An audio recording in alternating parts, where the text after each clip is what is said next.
I'm testing the 18 new acrylic washes from AK with a blue cap. Easiest, fastest and most effective shading, that's what the marketing promises. Also, loads of realistic brown tones and you can never have enough brown washes. But can AK's new washes really do something the others can't? I'll find out in this video with a big comparison of the most popular brands like Citadel and the Army Painter, and of course the old deep shade washes from AK that they're meant to replace. Hi, I'm Stahly from Tale of Painters, in the Warhammer and miniature painting hobby for over 20 years. On my channel, all I do is reviewing the latest miniature paints, and yes, I wear a funny mask while doing so. I'm a complete paint nerd and I made this library of professional, hand-painted color swatches for you to download.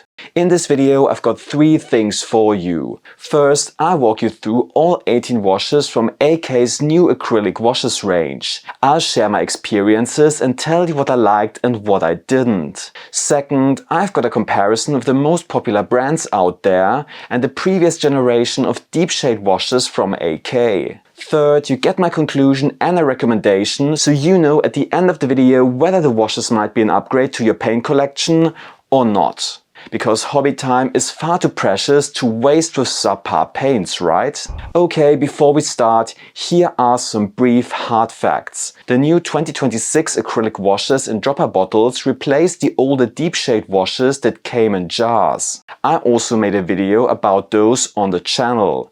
The bottles contain 18 ml like AK's other miniature paints. The recently released QuickGen paints had red caps and the new acrylic washes have blue caps, so they're easy to identify. There are 18 washes in total. There's a little bit of everything, but with an emphasis on brown colors. You can buy them in this complete set or individually. They're the same affordable price as AK 3rd Gen paints. Right, I'm now going through all 18 washes one by one and let you know what I think. Let's start with the black tones. There are 3 of them. Black Knight is a classic black wash, Obsidian Hold is somewhat more of a softer grey, and Dark Grey is a dark blue-grey wash. Here I've primed one of my Stahly test models white, and now I'll show you how the washes behave on a model. I'm applying Black Knight straight over the white primer.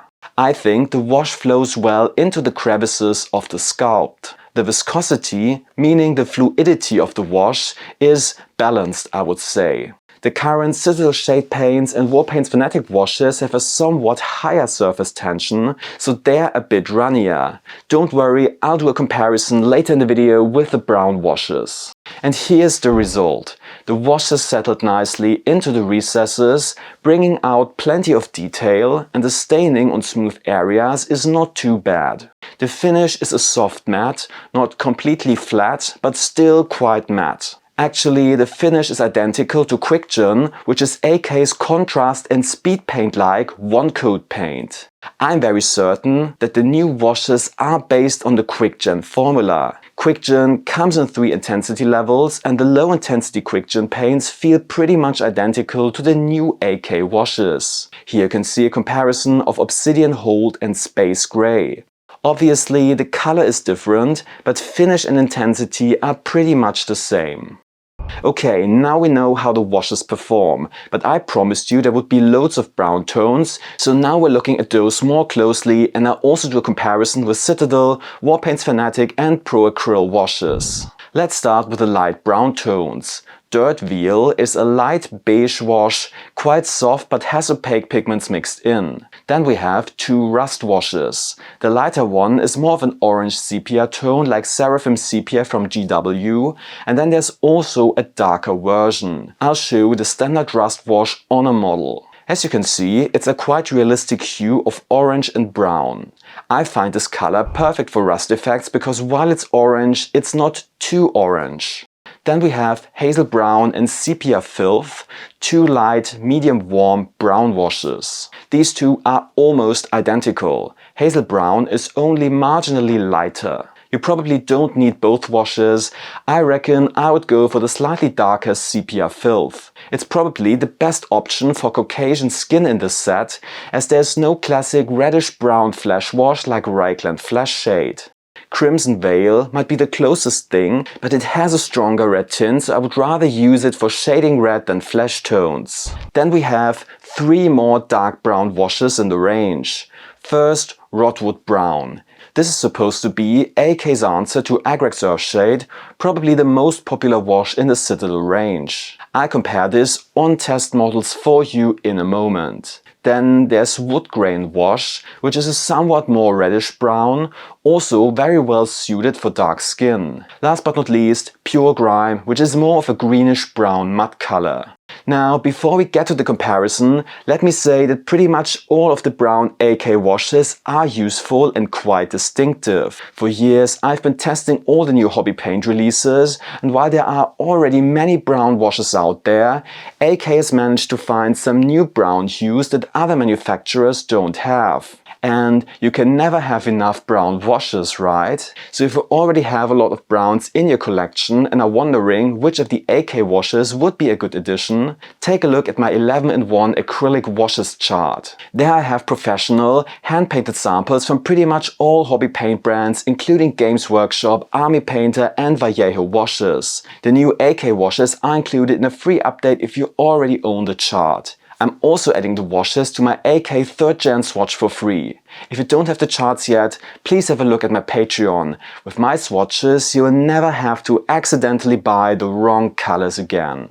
Alright, so here comes the comparison. For this I got Rodwood Brown, Acrylic Earthshade, Strong Toned Wash from the Army Painter and Brown Wash from Pro Acryl. We'll start with Rodwood Brown. As with the black wash, the flow properties are great and well balanced between runniness and control. And here's Acrylic Earthshade from GW. I don't know, somehow my pot of Acrylics is richer and darker than I feel it should be. Is your Acrylic Earthshade different? Please write it in the comments for me. Here you can see none all for comparison, so you know what I mean. I would say this is more representative of the Citadel shade range than my pot of Acrylics, since Games Workshop changed the formula of their shade paints in 2022.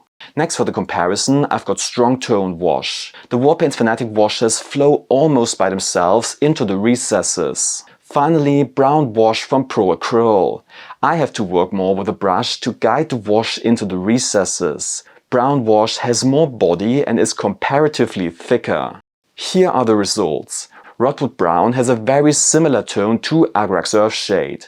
I think it's brilliant how beautifully the wash has settled into the recesses and how smooth and evenly it dried on the flat areas. Acrylics left a significantly more intense and somewhat patchy shading. It's also more satin. But as I mentioned, my pot of Acrylics is quite strong and not 100% representative of the entire Citadel shade range. The Fanatic Strong Tone wash has also done a very good job. The tone is somewhat more yellowish and the finish is as satin as Citadel. Last but not least, Pro Acryl. This has the strongest tint and despite its thickness, it's created some nice gradients. I also really like the brown tone, which leans somewhat more towards magenta.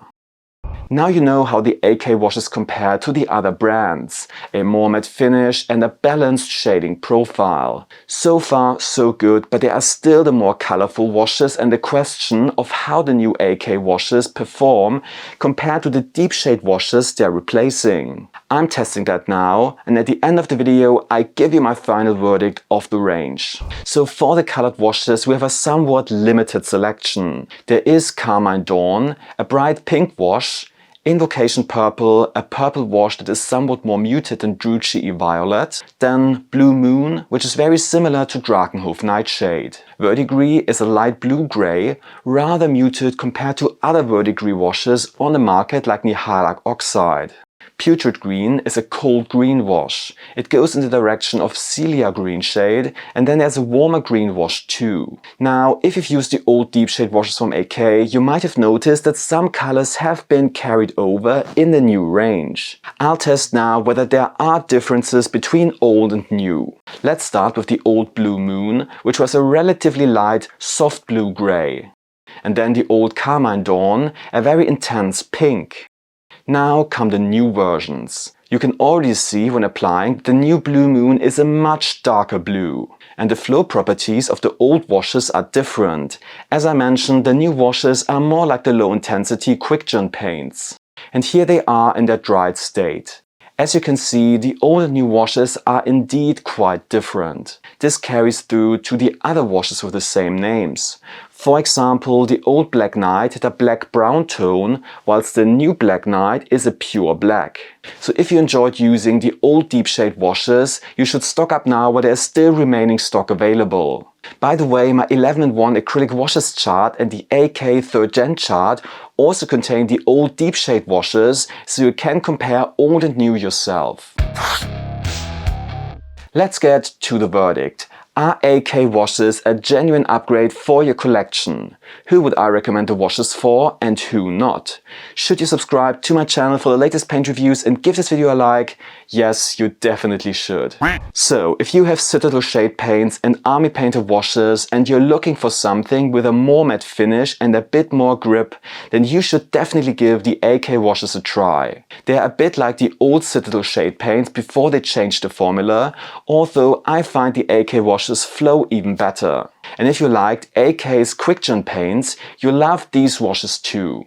The many realistic brown tones also make a great addition to any collection. Not a strong point is the selection of primary and secondary colored washes, as Citadel and Army Painter offer more options there. Also keep in mind that apart from a few exceptions, the color tones differ quite a bit from most other manufacturers' washes. Of course, it's positive that AK didn't just copy someone else, but this makes switching a bit more difficult, so make sure to consult my color swatches to avoid any surprises. I would give the AK washes a total score of 8.5.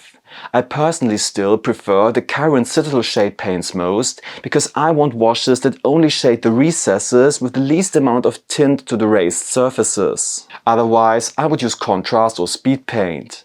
But a few of the brown tones from the AK washes will definitely enter my daily rotation, and the Black Knight will replace the black wash from Pro Acryl for me, which I always used when I wanted a matte finish. So I really like them, and I think they're a sensible evolution of the previous deep shades, even though I'll miss some of the discontinued colors. I'll tell you which ones I mean and whether it might be worth securing remaining stock of the deep shade washes in my original review here on the right, so please watch that next. Thanks a lot and happy hobbying!